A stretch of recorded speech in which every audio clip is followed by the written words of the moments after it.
frente do carro, tem que ficar bem em pezinho aqui, ó. Então fazer o vídeo quando nós voltar, fazer aqui, ó. Só que tem que ter paciência, segurar.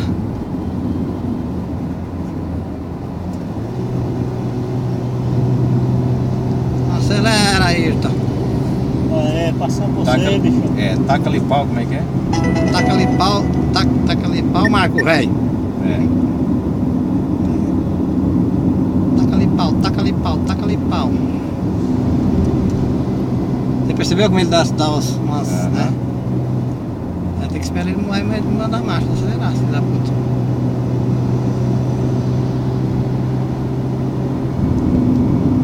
Fim da faixa. Aí já tem que sair fora.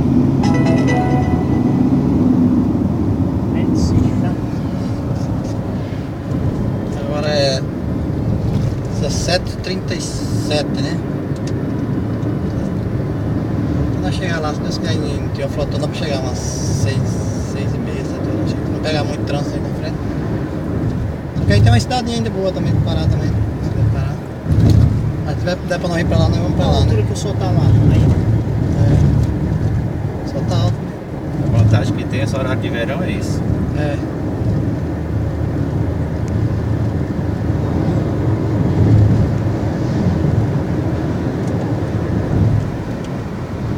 Perdeu o Jacques, deixou ele pra trás. Não, ele tá aí.